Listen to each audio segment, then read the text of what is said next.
Quelques mots donc à l'issue de ce G7 et de ce mini-sommet de l'OTAN que nous avons tenu la veille à Bruxelles pour faire le bilan de nos discussions, de nos échanges au-delà du communiqué qui a été tout à l'heure présenté par le président du Conseil italien, Paolo Gentiloni. D'abord pour remercier justement l'Italie et mon homologue Paolo Gentiloni pour l'organisation de ce sommet et avoir permis la tenue de ces débats qui, je crois, a été extrêmement important. Et je veux ici replacer ce G7, ses conclusions et toutes les discussions que nous avons eues dans le cadre qui est le nôtre depuis plusieurs mois et les attentes légitimes. En effet, nous vivons depuis plusieurs mois dans un contexte de tensions croissantes où le terrorisme a une place qui n'est pas démentie. Nous l'avons encore vécu récemment avec l'attentat de Manchester d'une part et l'attentat que l'Égypte a eu à subir hier, alors même que nous étions en train de discuter de la lutte contre le terrorisme. Ensuite, parce que notre monde aussi vit la tentation d'une forme de fragilisation du multilatéralisme avec des régimes autoritaires qui sont de manière croissante tentés de ne plus suivre ces règles. Enfin, parce que plusieurs déclarations récentes avaient pu jeter un doute sur justement l'existence de nos structures multilatérales ou la solidarité collective. Et alors que, durant la campagne américaine, des déclarations assez fortes avaient été tenues sur la sortie de l'OTAN, la fin de l'OTAN ou des grands doutes sur le multilatéralisme, moi je veux voir ces 3 derniers jours comme la meilleure preuve qu'il existe toujours un multilatéralisme et que les grandes démocraties de ce monde, qui sont aussi des grandes puissances économiques, continuent à prendre leurs responsabilités. D'abord parce que lors du mini-sommet de l'OTAN, nous avons réitéré notre attachement collectif à cette organisation, à la solidarité transatlantique, ce qui, dans le contexte qui est le nôtre, n'a rien d'innocent, et a permis aussi de réaffirmer notre solidarité en associant l'OTAN au travail de la coalition, en particulier dans la zone irako-syrienne. Ensuite, ce débat du G7 et ses conclusions ont permis justement une discussion extrêmement constructive entre plusieurs dirigeants qui, pour la première fois, se rencontraient. C'était le cas pour ce qui me concerne, c'était aussi le cas pour Donald Trump, et je pense que c'était important qu'on puisse échanger sur de nombreux points, et nous avons pu voir sur l'essentiel les points de convergence, et nous avons pu limiter, préciser le point de doute qui demeure sur le climat, et je vais y revenir. Nos débats durant ce G7 ont permis donc d'avancer très clairement en matière de lutte contre le terrorisme. La France a été frappée ces dernières années par le terrorisme, et je le rappelais, le Royaume-Uni et l'Égypte durant ces derniers jours. La discussion a été extrêmement riche sur ce sujet et a permis, pour la première fois dès hier, de, ensemble, signer un engagement commun qui permet d'avancer sur plusieurs fronts. Le premier, la lutte contre le terrorisme sur Internet. J'avais eu l'occasion, durant la campagne de l'élection présidentielle, de prendre des engagements clairs sur ce sujet. C'est cette même discussion que nous avons eue à 7, et ce sont des engagements clairs que nous avons pris en la matière. Demander aux grandes entreprises de l'Internet et aux entreprises qui fournissent des services et la possibilité d'échanger des informations, eh bien, de réagir extrêmement rapidement pour lutter contre la propagande djihadiste. On le sait, ce sont les toutes premières heures, dans le cadre de diffusion de propagande djihadiste sur Internet, qui sont absolument décisives.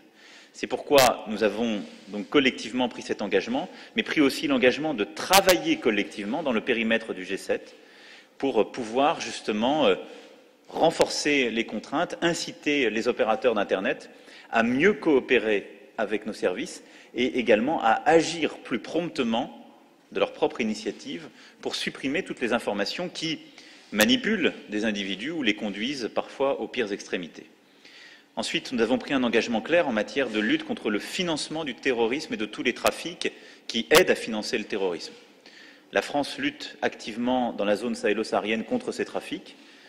Nous savons qu'il y a des trafics du même genre qui sévissent dans la zone libyenne, et là aussi, collectivement, nous sommes mobilisés.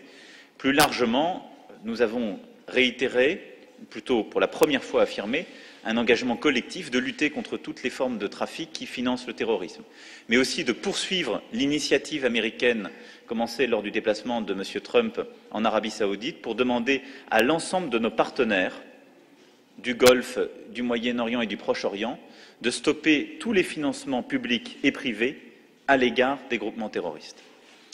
Enfin, lutter contre le terrorisme, c'est également avoir un agenda volontariste en matière justement de développement, d'éducation, de santé publique.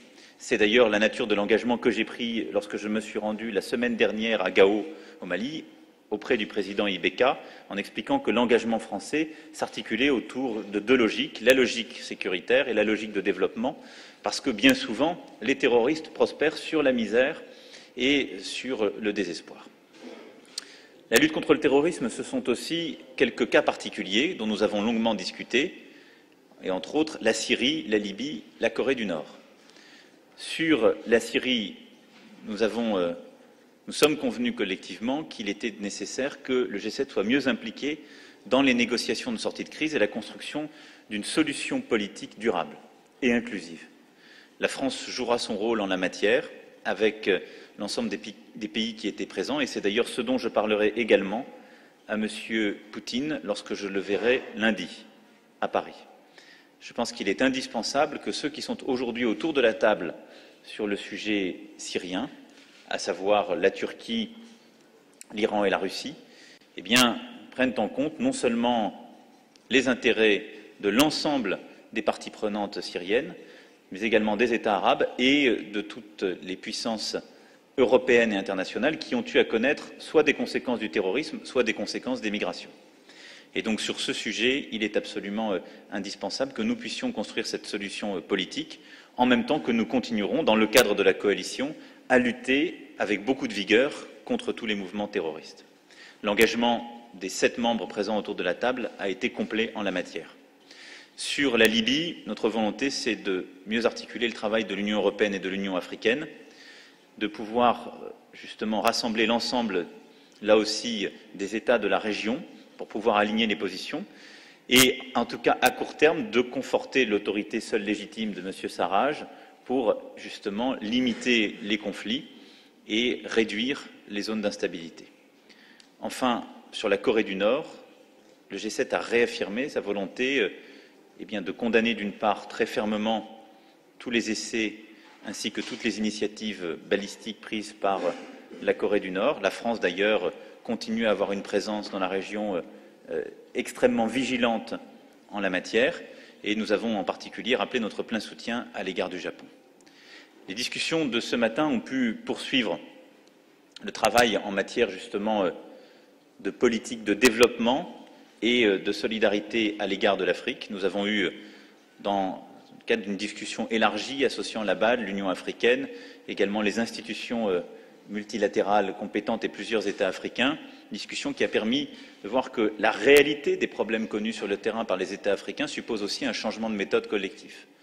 D'une part, la nécessité, au-delà des initiatives de sécurité dont je viens rapidement de reparler, d'avoir une vraie politique d'éducation, de développement d'infrastructures énergétiques, une vraie politique culturelle, une vraie politique de santé, avec les acteurs de terrain et en particulier les entreprises privées et la société civile.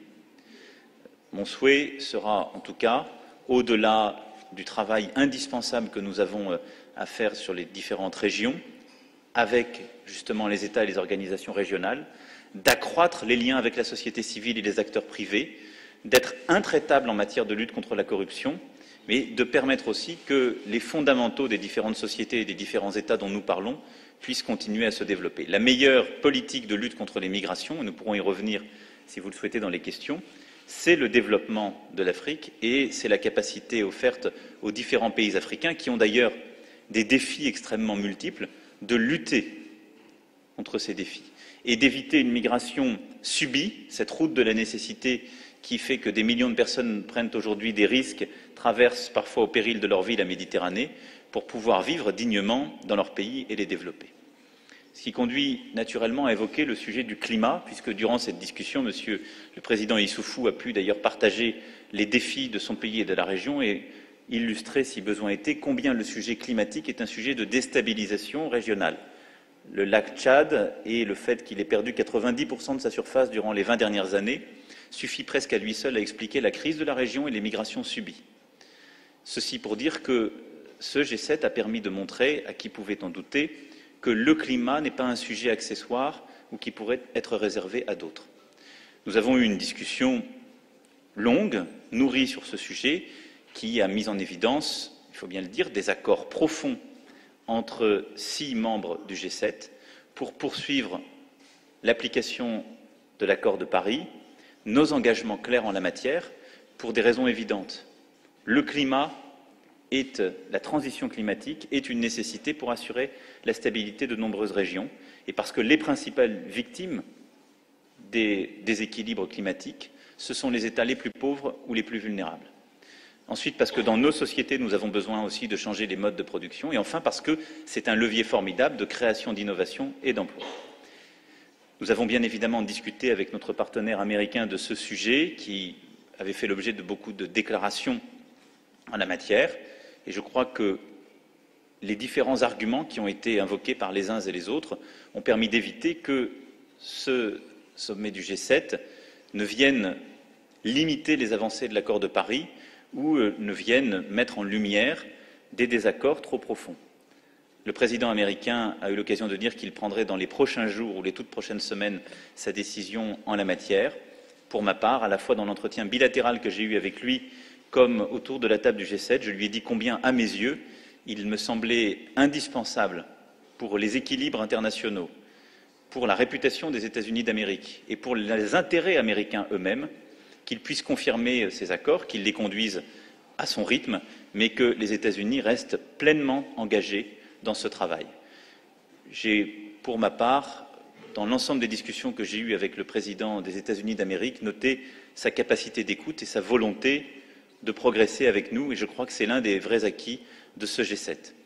Qui plus est, je vous invite à lire avec attention la déclaration finale qui, faisant référence au communiqué d'Hiroshima et donc aux avancées faites lors du G7 de l'année dernière, permet d'avoir toutes les références pertinentes et le bon niveau d'ambition collective que nous avions atteint il y a un an.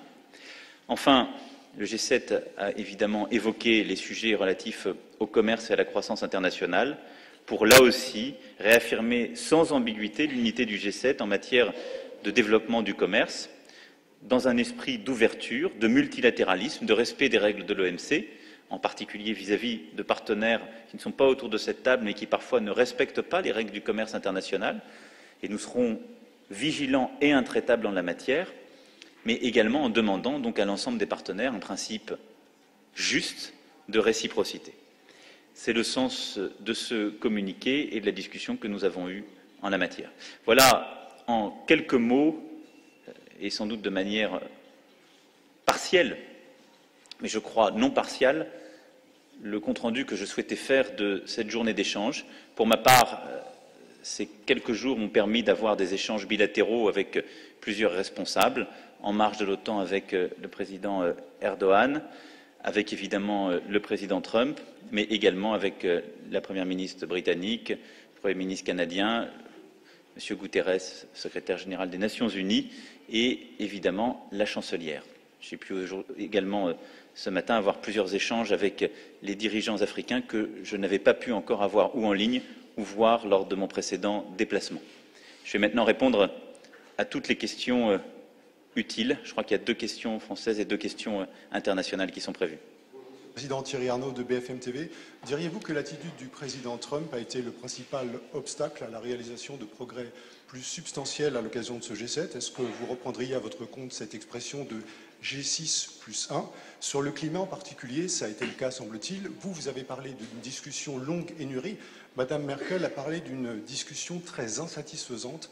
Comment est-ce que vous expliquez cette différence d'appréciation sur un tout autre sujet, à la lumière des informations parues ces derniers jours, des explications qu'il a fournies? Est-ce que vous réaffirmez aujourd'hui votre confiance envers votre ministre Richard Ferrand et son maintien au gouvernement? Sur la deuxième question qui est la vôtre, comme en plus c'est extra time, si je puis dire, j'appliquerai la même politique que j'ai commencé à annoncer et à laquelle je me tiendrai absolument. Quand je suis à l'étranger sur un sujet international, je ne fais aucun commentaire sur la politique française, aucun. Sur le premier sujet, je regarde simplement d'où on vient. Il y a quelques semaines encore, on pensait que les États-Unis allaient quitter le cadre des accords de Paris et qu'aucune discussion ne serait possible. C'était ce qu'on pouvait lire et ce qui avait été réitéré. Donc je considère qu'il y a eu un progrès et qu'il y a eu une vraie discussion et des vrais échanges. Et je pense d'ailleurs que les arguments qui ont été mis en lumière par les 6 autres États membres étaient extrêmement complémentaires et ont, je crois, en tout cas je l'espère profondément, permis à M. Trump de prendre conscience de l'importance de cet enjeu et de sa nécessité, y compris pour sa propre économie. Je pense que l'intérêt du G7 est complet et réel durant la période qui est la nôtre, pour les raisons que j'évoquais en début de mon propos. Le G7, ce sont des démocraties profondément attachées aux libertés individuelles et qui constituent des puissances économiques importantes et pour certaines également des puissances militaires attachées au multilatéralisme. C'est cela ce qui nous rassemble. Regardez le monde tel qu'il est aujourd'hui. Vous avez d'autres puissances économiques, mais elles s'appuient sur des régimes autoritaires qui ne défendent pas la démocratie. Vous avez d'autres démocraties qui ne réussissent pas aussi bien que nous dans la mondialisation et sont soit en voie d'émergence, soit dans des situations plus difficiles. Donc le G7 reste un espace pertinent de partage de responsabilités et de valeurs. Et je pense qu'à cet égard, la discussion était importante et donc je ne veux pas, moi, rentrer dans une logique d'un 6+1 parce qu'on irait dans le sens d'une fragmentation des démocraties et des grandes puissances économiques, ce qui, je crois, ne va pas dans le sens de nos intérêts. Donc oui, il y a des désaccords qui s'expriment autour de la table. Il y en a eu un, en tout cas à ce stade, sur le climat. J'espère que nous continuerons à réduire cet écart. Ensuite, sur l'application de l'accord de Paris, c'est un sujet maintenant d'application. Il faut continuer à avancer. La France, d'ailleurs, va prendre toutes ses responsabilités en la matière, parce que moi, je crois que c'est non seulement indispensable pour les raisons que j'évoquais, mais c'est une formidable opportunité pour notre pays et notre continent. Donc ce qui s'est passé aujourd'hui n'empêchera pas la France de continuer à repartir à l'initiative, de continuer à prendre des initiatives au niveau national et au niveau international.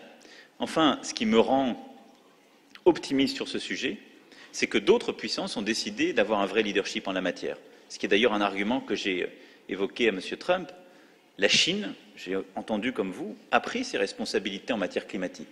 Elle fait que si nous décidions de ne pas les prendre, notre responsabilité sur le plan moral, politique et économique serait immense. Donc je pense que ce serait une erreur. Voilà, c'était en tout cas ce premier G7, donc tout n'était pas parfaitement aligné, mais tant mieux, parce que c'est ce qui fait qu'il y a aussi des débats, mais je ne veux pas ici les surjouer ou en tout cas les rendre absolument définitifs. J'ai bon espoir qu'on continue à converger.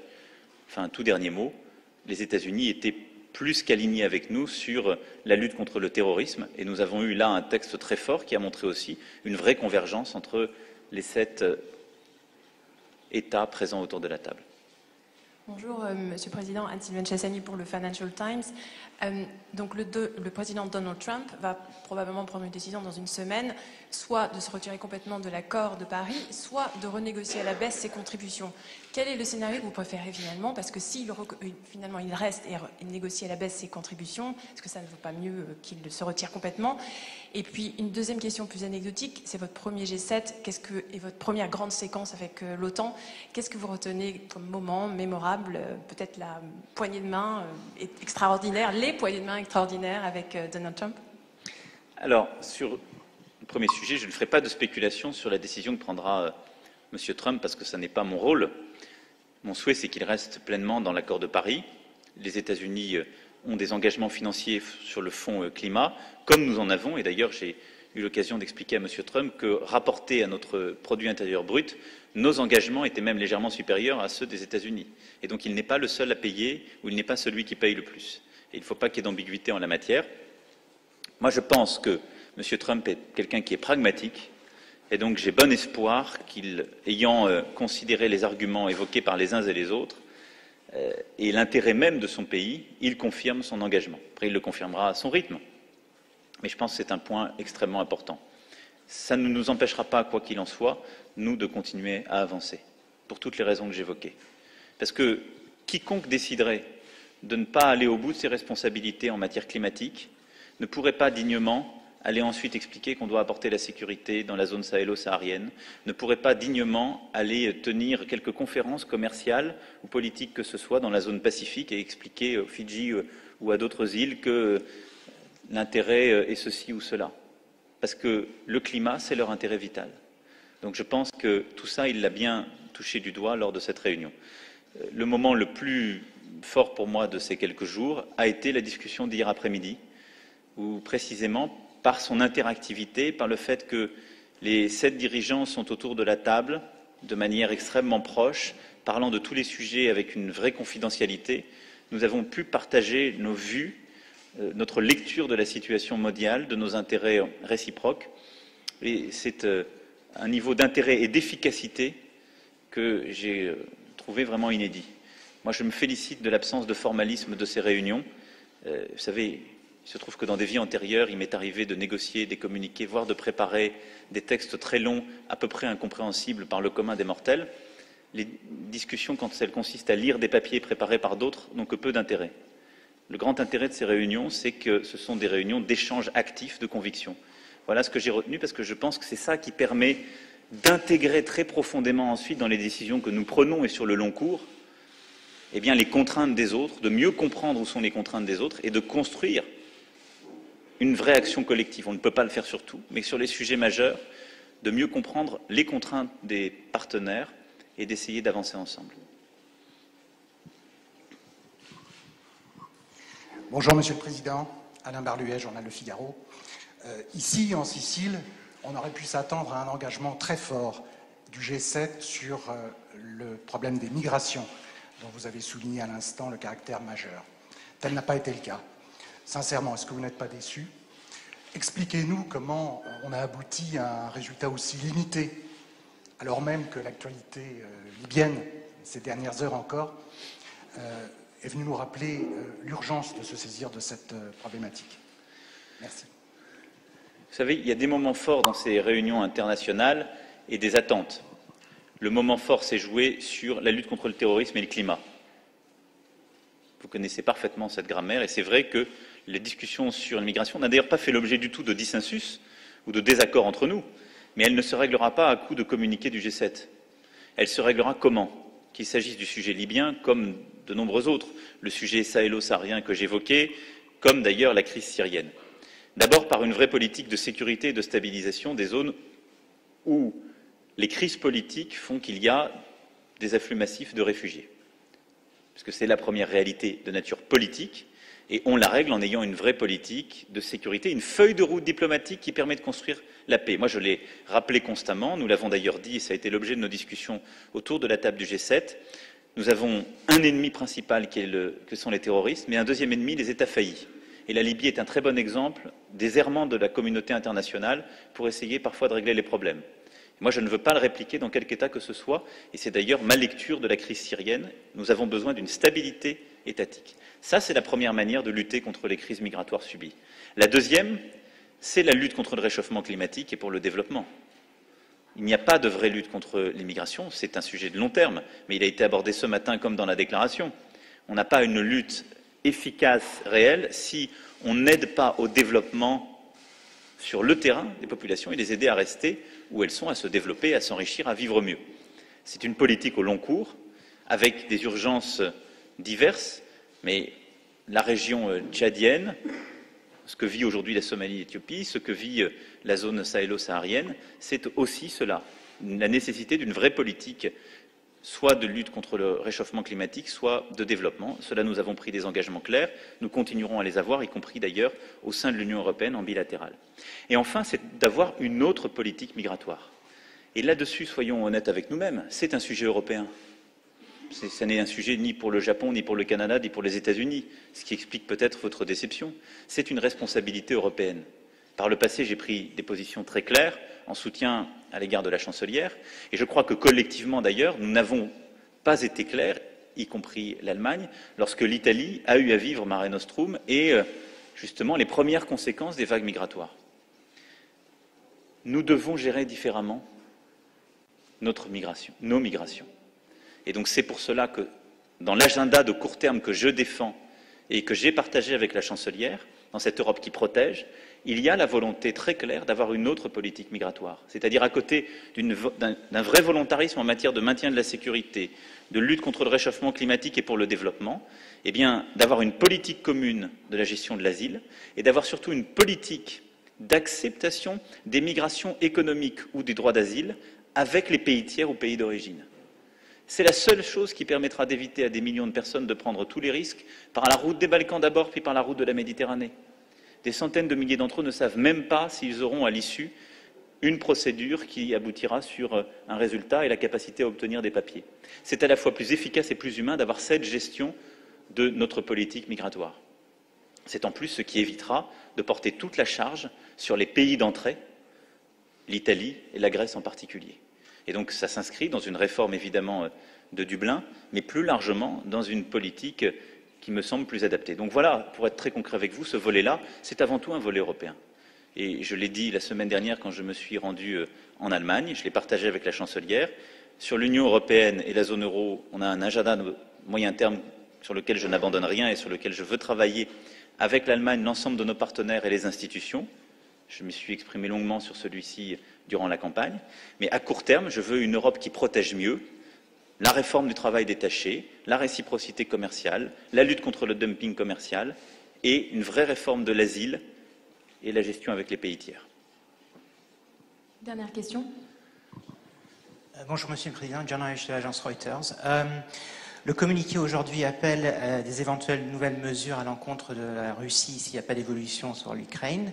En vue de la visite du président Poutine à Paris lundi, est-ce que vous allez brandir cette perspective dans vos échanges? Et deuxièmement, sur le commerce, pensez-vous que cette déclaration indique que les États-Unis vont se conformer aux règles de l'OMC? Merci. Sur votre deuxième point, je ne saurais en douter. Les États-Unis sont une grande puissance économique internationale, depuis longtemps dans l'Organisation mondiale du commerce, et elle doit en respecter les règles comme chacun d'entre nous. Donc il n'y a pas de doute sur ce sujet, et ce qu'on a d'ailleurs indiqué au-delà du respect des règles multilatérales, c'est un principe de réciprocité. Quand un État applique telle ou telle règle à des entreprises étrangères, eh bien, l'État d'origine de cette entreprise est en droit d'appliquer les mêmes.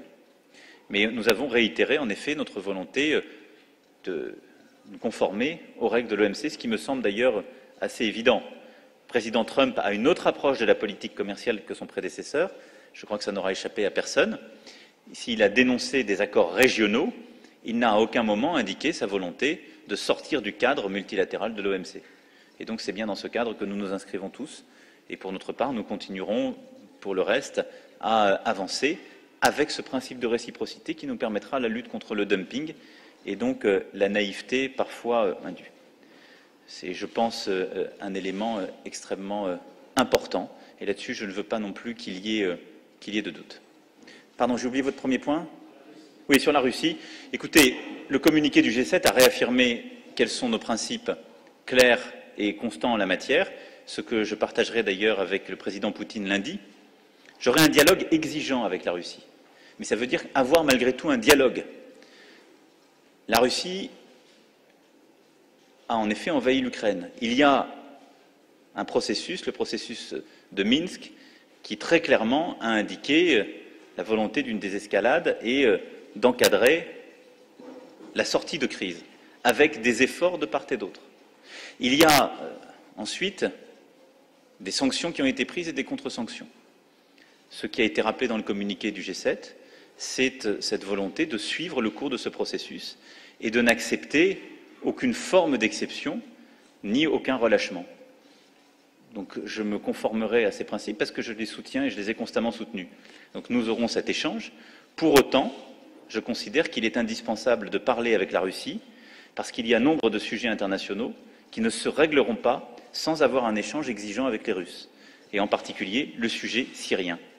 Je l'ai évoqué à la table du G7, je ne considère pas comme une victoire collective que sur la Syrie, où se sont organisés nombre d'attentats que nous avons subis, d'où sont partis nombre des crises migratoires que nous avons subies en Europe, aucun d'entre nous n'était en capacité d'être autour de la table. Vous aviez la Russie, l'Iran et la Turquie. C'est une défaite. Donc nous devons parler avec la Russie pour changer le cadre de sortie de la crise militaire en Syrie et pour construire de manière beaucoup plus collective et intégrée une solution politique inclusive. C'est cela dont je parlerai, mais sans aucune concession sur le sujet ukrainien. Sur ce point, d'ailleurs, je souhaite que nous puissions au plus vite, sous le format qu'on qualifie Normandie, avoir une discussion à 4 sur le sujet de l'Ukraine. Une dernière question. Bonjour Monsieur le Président, je suis Aldo Cazzullo du Corriere della Sera. Je reviens sur le sujet Trump. Quelle impression personnelle vous a fait Monsieur Trump? Est-ce que c'est vrai qu'il vous a dit « Vous étiez mon candidat, je n'ai jamais soutenu Marine Le Pen » C'est factuel qu'il ait dit ça. Il a d'ailleurs indiqué qu'il n'avait pas rencontré Madame Le Pen malgré son long séjour à la Trump Tower, ce que chacun a pu constater durant la campagne. J'ai vu un dirigeant qui a des convictions fortes sur nombre de sujets, dont je partage une partie, la lutte contre le terrorisme, la volonté de tenir notre rang dans le concert des nations, et avec lequel j'ai des désaccords que nous avons évoqués de manière très dépassionnée. Et j'ai vu quelqu'un qui est à l'écoute et qui a envie de travailler. C'est ça ce que je veux entendre. Je pense que pour M. Trump, comme pour moi, c'était une première expérience. Je pense qu'il a vu l'intérêt de ces discussions multilatérales et qu'au réalisme volontariste qu'il a affiché durant sa campagne et dont il ne se départit pas, il va maintenant ajouter la prise en compte des intérêts de ses amis et de ses partenaires. Parce qu'on a besoin de volontarisme, j'en ai aussi beaucoup pour mon pays, mais notre indépendance se construit dans une interdépendance, qui est le concert des nations, et cette interdépendance, elle n'est pas neutre. Il y a des grandes nations avec lesquelles on partage des intérêts de valeurs et des intérêts économiques. Elles étaient autour de cette table. Donc j'ai trouvé quelqu'un d'ouvert avec la volonté de bien faire avec nous. Voilà. Merci pour votre attention. Bonne fin de journée.